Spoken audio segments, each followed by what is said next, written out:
I was walking here. I guess I misjudged this, and my foot. There's a little rock there. My foot went down, and I started to trip, and I fell, and I went against this rock, and scraped up my leg pretty good.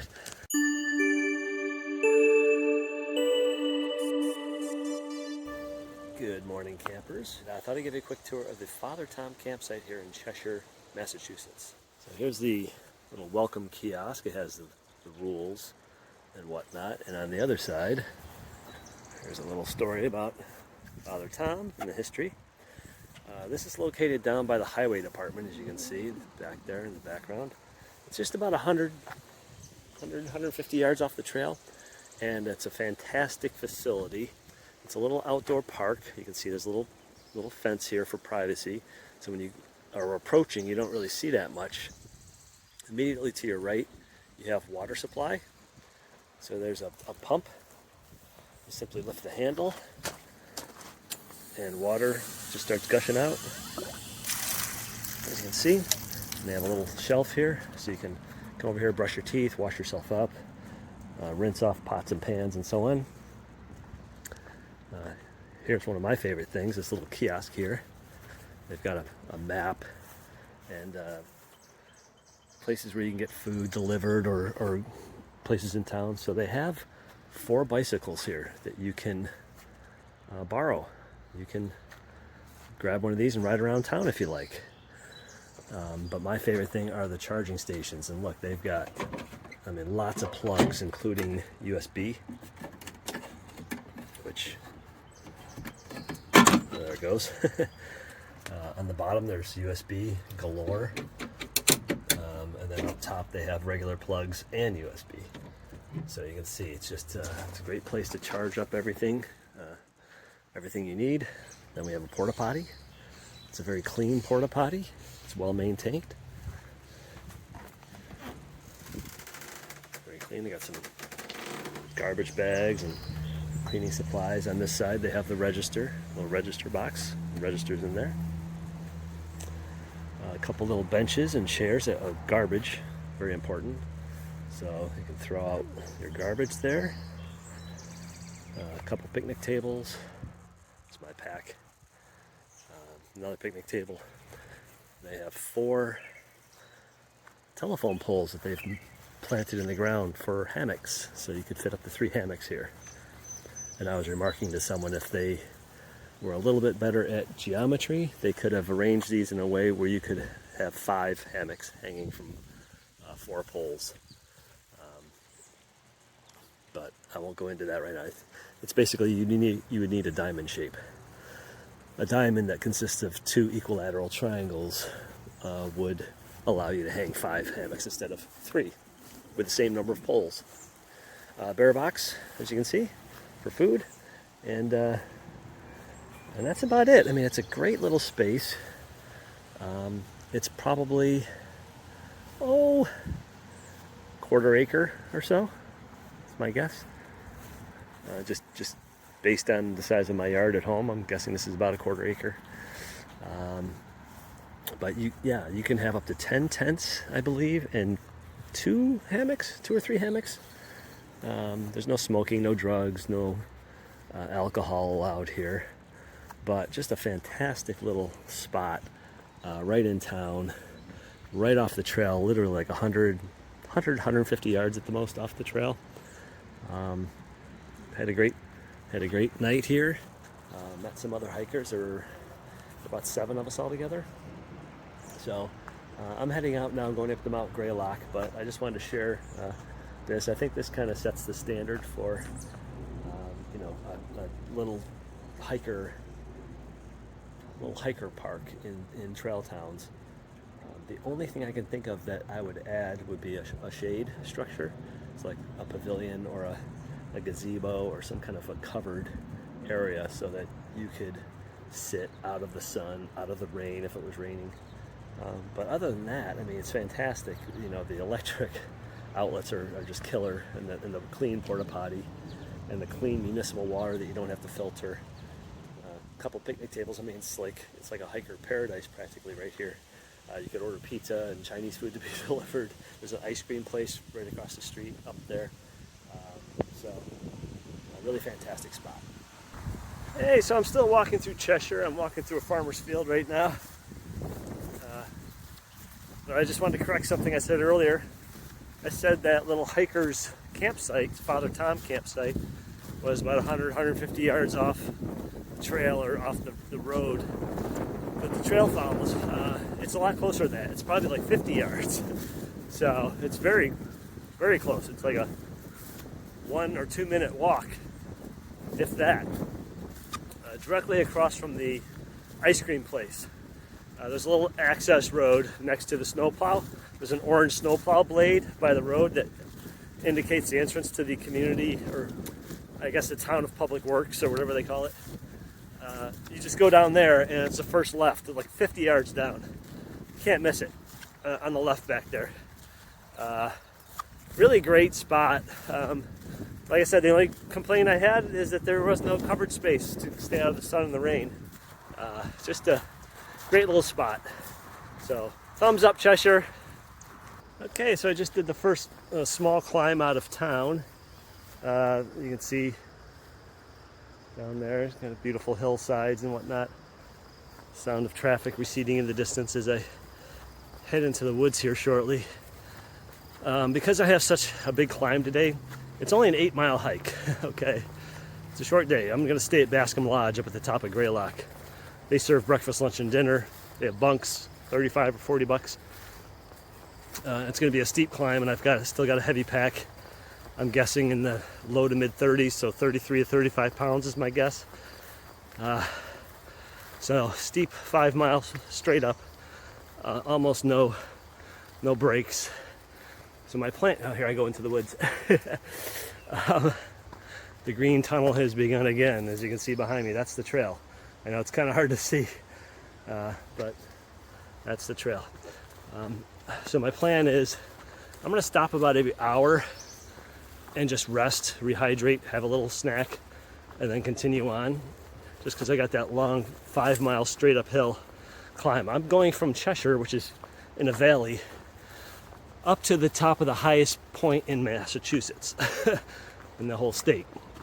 I'm doing that all in one shot, and most of that climb occurs over a 5 mile stretch. So I just did a half mile out of town to get up here into the woods. So I got about 7.5 miles, and I'll hit that uphill portion within the next within the next half mile or so. Speaking of which, I'm gonna have to put my mosquito stuff on here because they're gonna start eating me alive. Okay, time for mosquito defense. So I just stopped, had my first snack of the day. It's only an hour and 15 minutes in, about 2.5 miles up the trail. But I had the luxury today of only hiking 8 miles.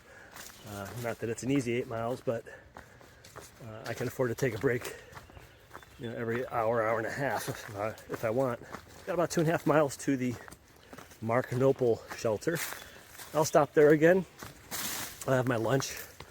And from that point, I believe it's only about 3 more miles, maybe, or not even, to Graylock, to where the lodge is, Bascom Lodge. I'm gonna try to get a room tonight, or try to get a bunk. Private rooms are expensive; they're $125. The bunks are $35 to $40, and they serve breakfast, lunch, and dinner. And you can shower, and I can top up my electronics again. Thankfully, it's cool. We're forecasting a slight chance of rain later. Another reason why I want to stay at the lodge. Stay inside where it's dry. So no sooner did I stop filming that last clip, I was walking here. I guess I misjudged this, and my foot. There's a little rock there. My foot went down, and I started to trip, and I fell, and I went against this rock, and scraped up my leg pretty good. Scraped up my leg. My phone wound up over there in the bushes down there. Flew out of my pocket. So it stings. I gotta wipe it up with a baby wipe, clean it up, and get some rubbing alcohol on there to sterilize it, clean it up. Maybe I'll tape a bandage on it. There's a bit of a bump already, bit of a contusion. It's always something, man. All right, I'm gonna fix myself up now. Okay, I got myself all bandaged up here. I'll show you. There's a bandage right there. Taped it on with Luco tape. 3" by 3" bandage. You see blood coming through a little bit there. But I remember when I was packing up my first aid kit, I thought, what am I going to do with a 3" by 3" gauze bandage?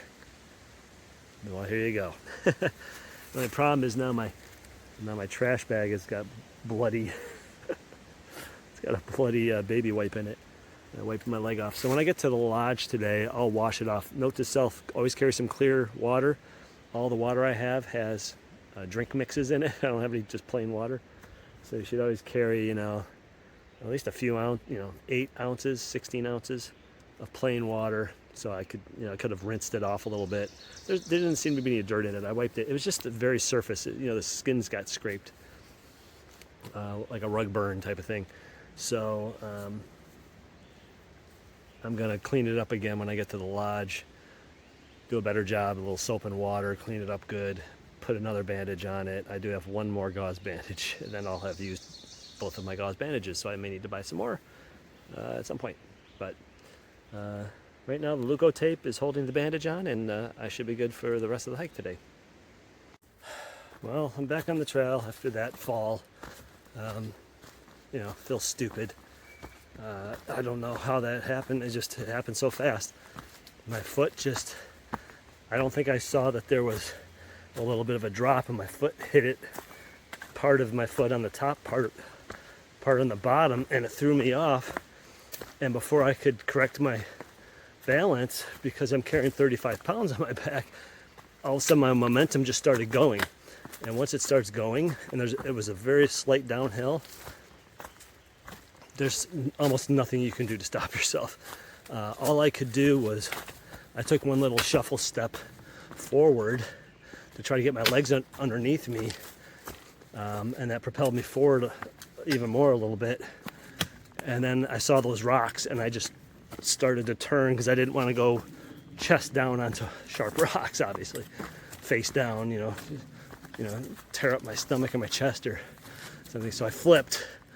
And as soon as you do that, 35 pounds of weight spins you around. So I landed more on my pack.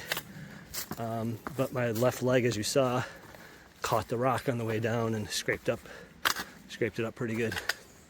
So it stings, burns a little bit, but I'll be fine. It'll probably be bruised, and I'll have a nice scab there for a couple weeks. I wish I hadn't had to use so much of my Luco tape, though. I used 2 long strips. I only have one more long strip and then a few smaller strips, very small pieces. So I should have taken more time to trim off little pieces and just tape down the corners of that bandage rather than just slap a big 6" piece on there. But I was just trying to get myself bandaged up as quick as I could. So I haven't needed my Luco tape for anything else, so at least that's good. It looks like a duck or a goose peeking out from behind that boulder.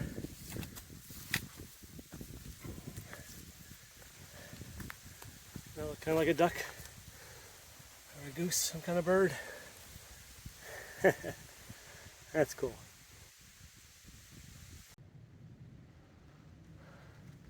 I just stopped at the Nopal shelter. The sign over here says, you may not be able to see it from here, that sign says Bascom Lodge 3.1 miles.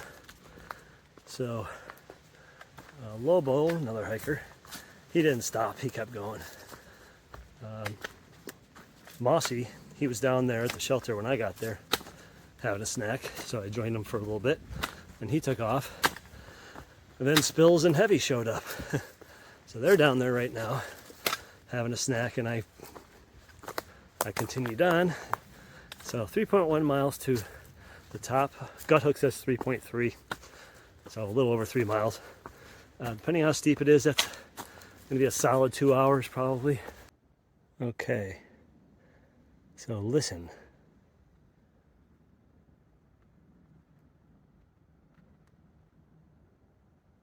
Hear that?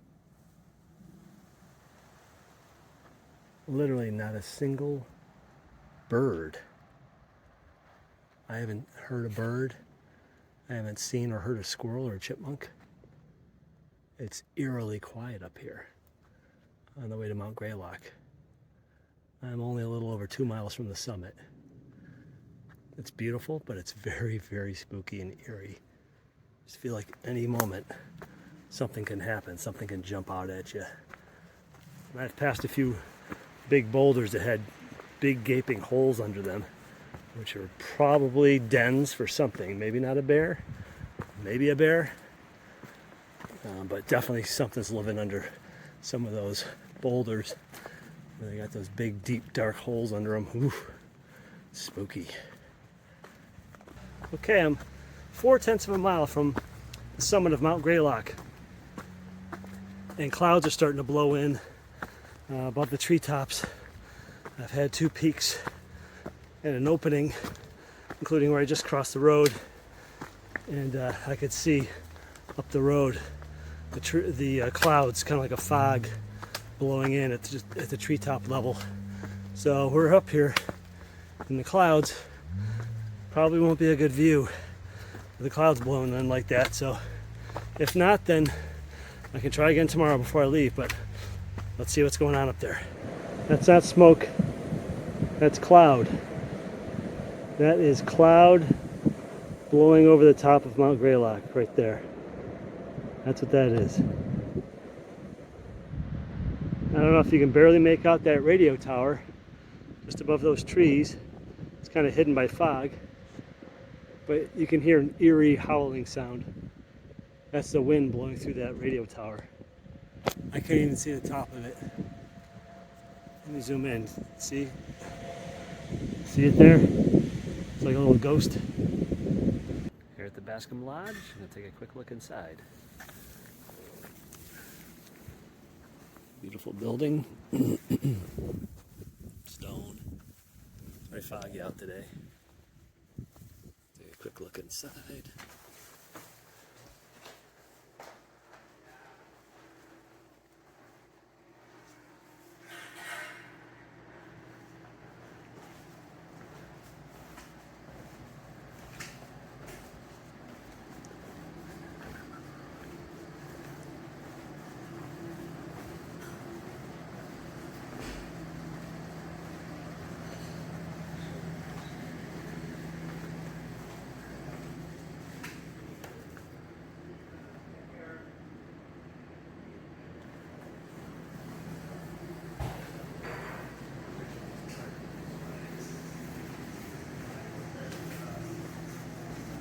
One of these years you can take your kids out to Dickerson State Park. Sit.